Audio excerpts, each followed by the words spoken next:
Merhaba arkadaşlar, kanalıma hoş geldiniz. Bugün sizlerle kozalak şurubu yapacağız. Arkadaşlar ben kozalakları 24 saat kadar beklettim suda. Birkaç kere değiştirdim suyunu da. Şimdi kaynamaya bırakacağım.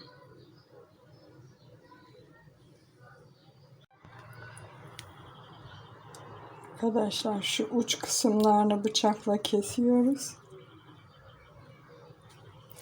Daha sonra üzerine su dolduracağım ve kaynamaya bırakacağım. Kozalaklarımızın üzerine çıkana kadar su koyduk. Şimdi kaynamaya bırakıyoruz. 3-4 saat kadar kaynatacağız. Kozalaklar yumuşayana kadar.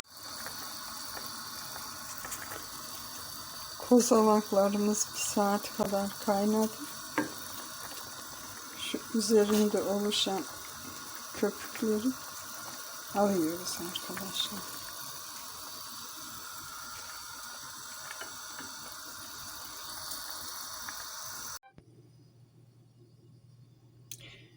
Kozalaklarımız kaynadı.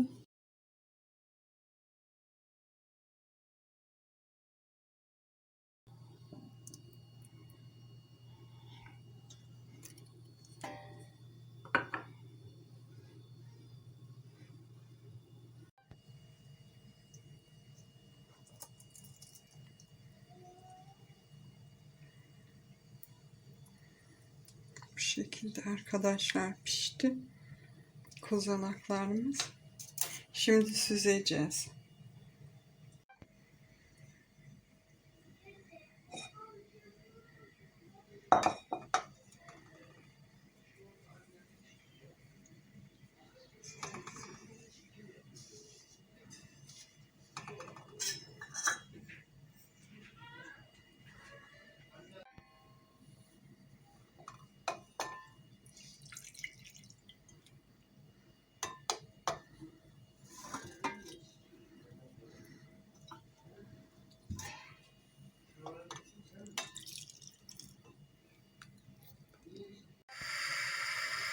Tekrar kaynamaya aldı.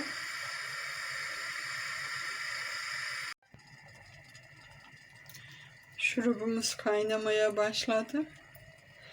1 bardak üzüm pekmezi döküyoruz. 1 su bardağı.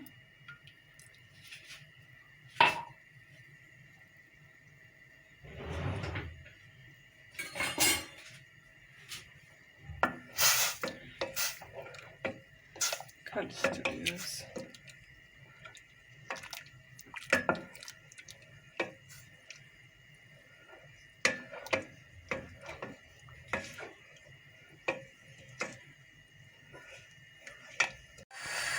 Kozalak şurubu öksürüğe iyi geldiği söyleniyor. Üst solunum yolları hastalıklarına iyi geldiği söyleniyor. Özellikle korona geçirenlere sabahları 1 tatlı kaşığı aç karnına içilmesini tavsiye ediyorlar.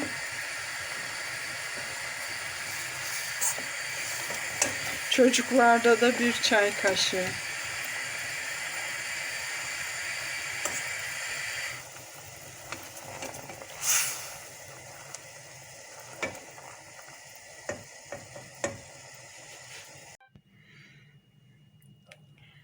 Kavanozlarımıza dolduruyoruz.